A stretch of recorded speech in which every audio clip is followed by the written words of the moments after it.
ମୋତେ ଗୋଟେ ସାଙ୍ଗଟିଏ ପଚାରିଲା କି ସାଙ୍ଗ ମୋତେ ଗୋଟେ ସତ କଥାଟିଏ କହିବୁ, ସତରେ କ'ଣ ଏଇ ଦୁନିଆରେ ଭଗବାନ ଅଛନ୍ତି?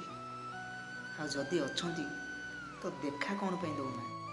ତାକୁ ମୁଁ ଗୋଟିଏ କ୍ଷୀର ଗ୍ଲାସ୍ଟିଏ ଦେଲି ଆଉ କହିଲି ନେ ସାଙ୍ଗ ଘିଅ ଗ୍ଲାସ୍ଟା ନେ। ଆଉ ସେ ଦେଖିଲା କହିଲା ଆରେ ଏଇଟା ତ କ୍ଷୀର ଗ୍ଲାସ୍। ମୁଁ କହିଲି ନାଇଁ ଏଇଟା ଘିଅ ଗ୍ଲାସ୍।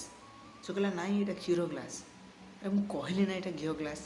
ସେ କହିଲା ନାଇଁ ଏଇଟା କ୍ଷୀର ଗ୍ଲାସ୍ କ୍ଷୀର ଗ୍ଲାସ୍ କ୍ଷୀର ଗ୍ଲାସ୍। ମୁଁ କହିଲି ନାଇଁ ଏଇଟା ଘିଅ ଗ୍ଲାସ୍। ଶେଷରେ ସେ ବିରକ୍ତ ହେଇ ମୋତେ କହିଲା ତୁ କ'ଣ ଗୋଟେ ମିଛ କଥା କହୁଛୁ, ଏଇଟା କ୍ଷୀର ଗ୍ଲାସ୍ ଦେଖୁଛୁ କ୍ଷୀର ଗ୍ଲାସ୍, ଘିଅ ଗ୍ଲାସ୍ ନୁହଁ, ମିଛ ପାଇଁ ମୋତେ କହୁଛୁ। ମୁଁ ତାକୁ ସେତିକି ବେଳେ ଟିକେ ହସି ଦେଇ କହିଲି କି ସାଙ୍ଗ ଘିଅଟା କେଉଁଥିରୁ ତିଆରି ହୁଏ? କ୍ଷୀରରୁ। ଘିଅଟା କ୍ଷୀର ଭିତରେ ଲୁଚିକି ଅଛି, ତେଣୁ ସେ ଦେଖା ଦେଉନି ତତେ। ଠିକ୍ ସେଇଭଳି ଭଗବାନ ବି ଏ ଦୁନିଆରେ ଅଛନ୍ତି। ଯେମିତି ଘିଅ କ୍ଷୀର ଭିତରେ ଲୁଚିକି ଅଛି, କ୍ଷୀର ଭିତରେ ଲୁଚିକି ଅଛି, କ୍ଷୀରରୁ ଘିଅ ବନୁଛି, ଠିକ୍ ସେଇଭଳି ଏ ଦୁନିଆରେ ଭଗବାନ ଅଛନ୍ତି।